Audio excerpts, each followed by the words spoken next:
both dealing with something uh, uh, different, but they're they're on their way back when that is. I'm not going to hurt their timetable by boldly stating, but it's not something I'm worried about. And it's that's a very competitive group. So as they've been working their way back, there's some invaluable reps for the rest of the crew. So it's been good, and they'll be back sooner than later. Yeah, dealing with something as well, but he's been very active, and the safeties have stepped up in his absence. We will see him again.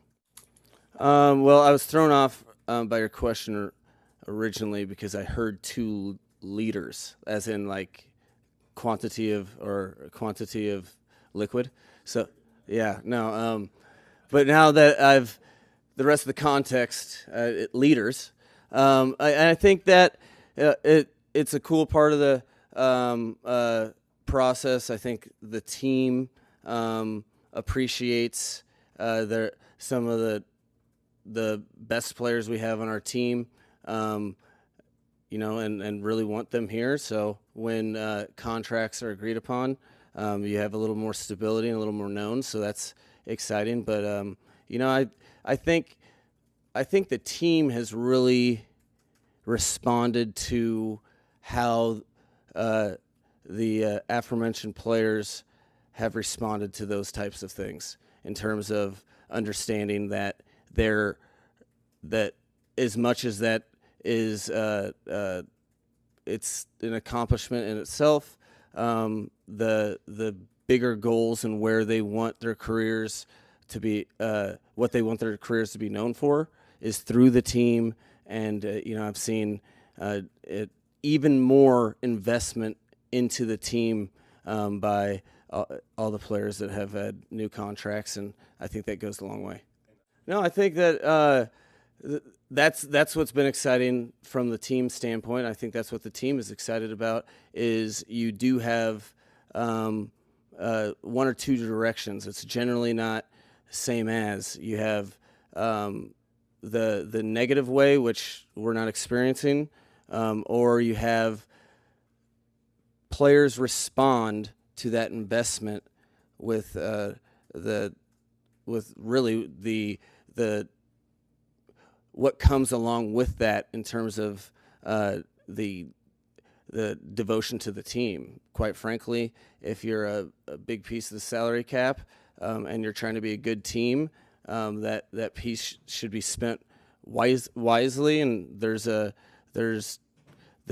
different leadership things that you're capable of doing that I've really seen guys seize the moment and step up their investment so that they can be the reason why we you want to be a reason why you win, not win in spite of someone. So I think that it's been really exciting to watch our team develop, as there's been a lot of individual talk.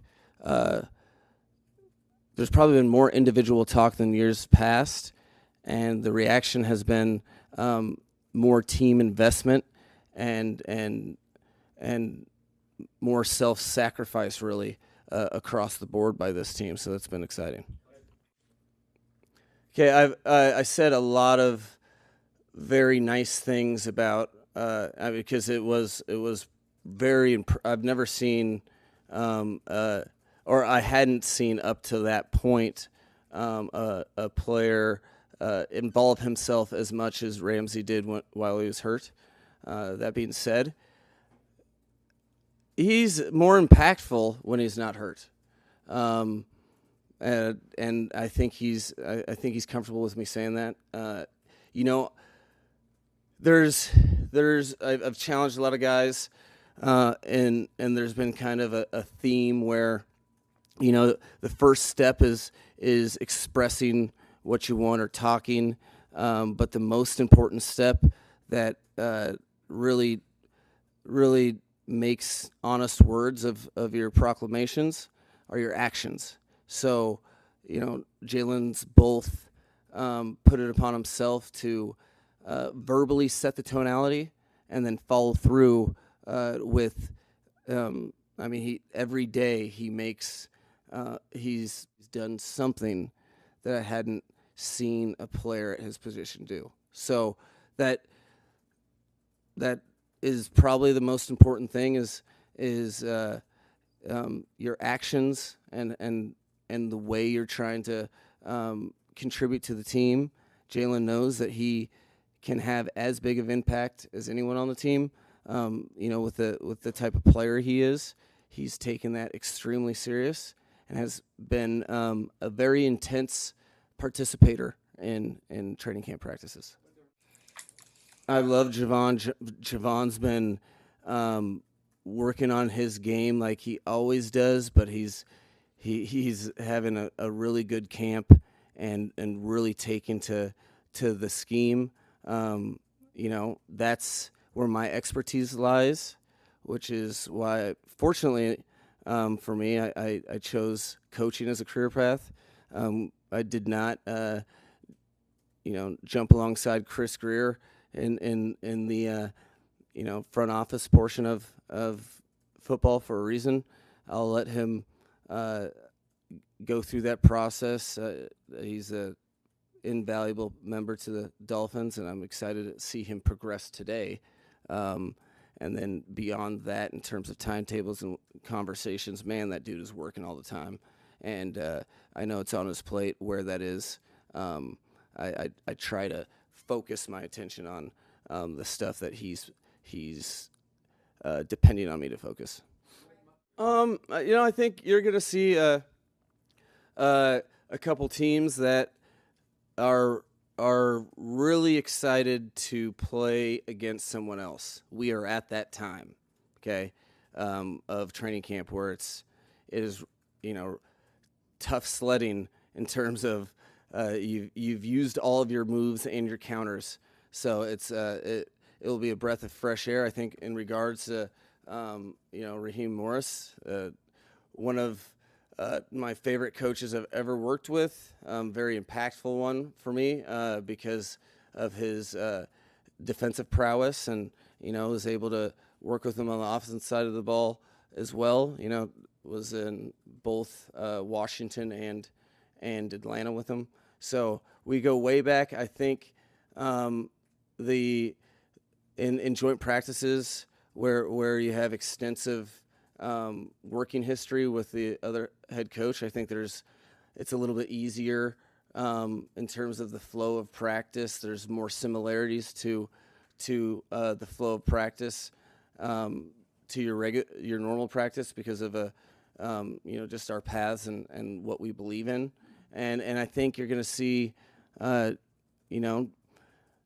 two hungry teams trying to establish who they are and practicing while being able to protect each other. It should be pretty intense. It'll be a fun one. So I'm excited to see Raheem and all the new bells and whistles that he has schematically, and it should be a good challenge. Well, there's not many relationships more important to the Miami Dolphins and the fan base than that of Tua and Coach Bevel, really, because it's the ultimate trust that you have to build on a daily basis and that you have to maintain on a daily basis. And when at that position, I think the work that they've done together, I would attribute to the continued progression of Tua's game directly correlates to their work and how and case in point, you feel like you almost see a newer, more glistening version of Tua every single time we step out to a new phase, whether that be a phase 2 or a training camp. Every year that's been the case.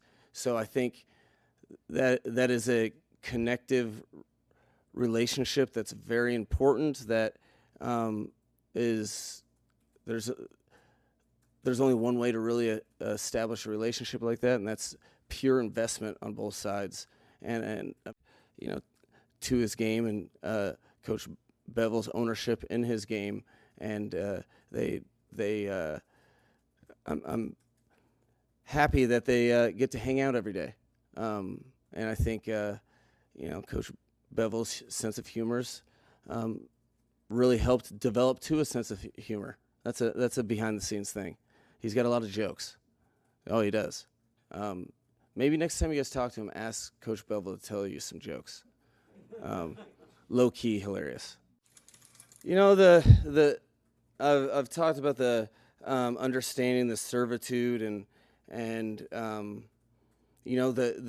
I've really got a sense in year 3. You have a more supreme humility to the job, from my perspective, in terms of you get the job and everything.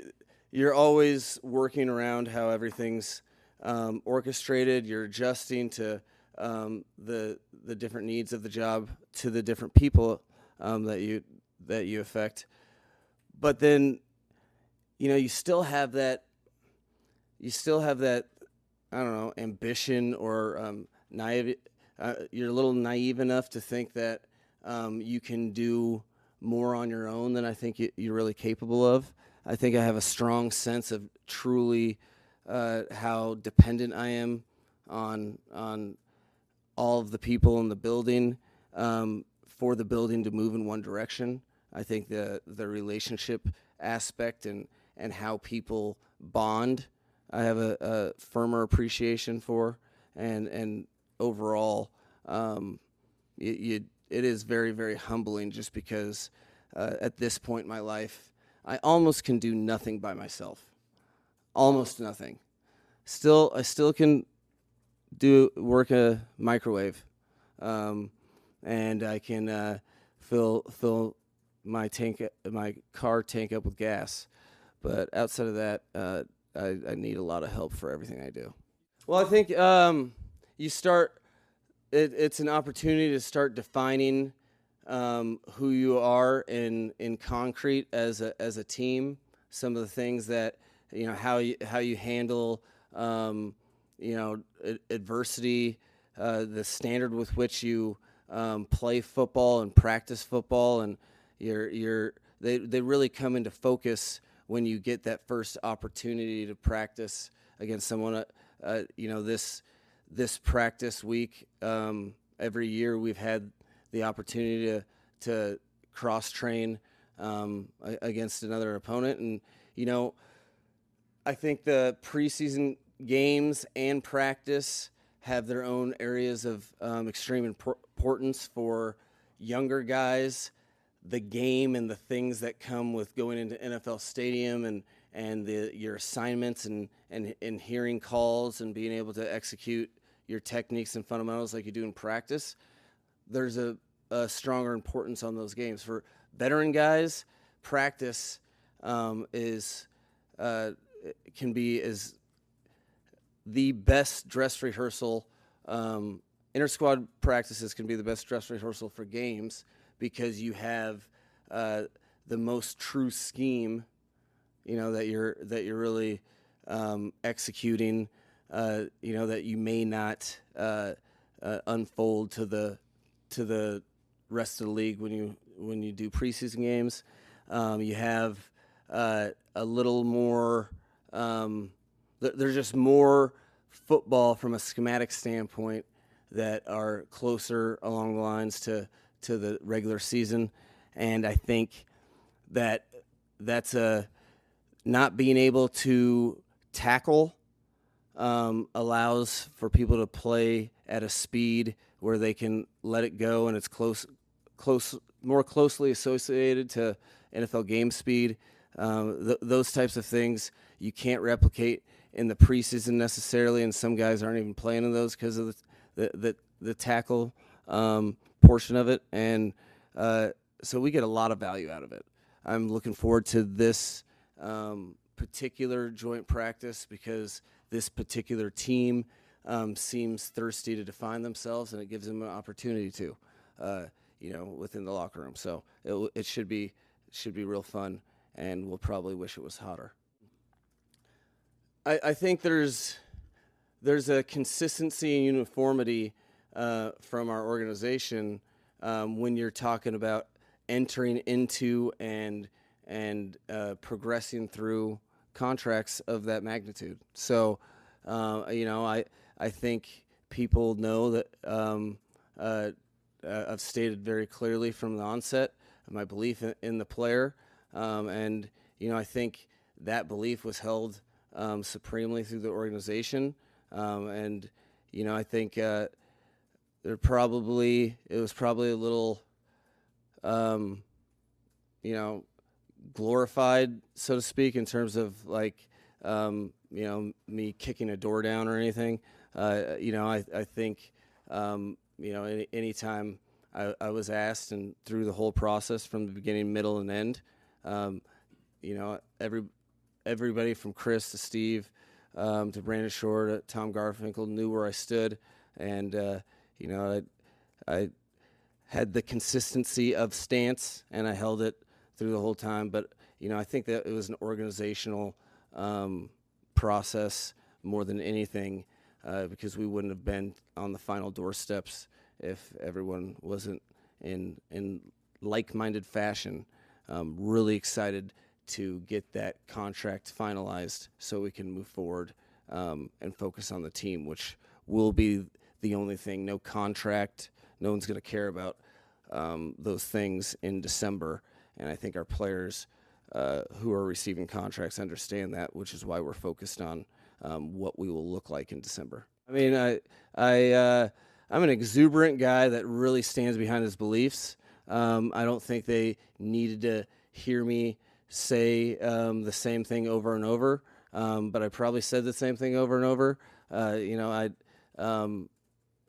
Like I said, there's a lot of people that were working on that deal that should get high fives, and you can just give me a nod, because I'm not the I'm let's just say I was very excited for it to be done, and I was very excited to stop fielding questions like these, because I'm only thinking about the team.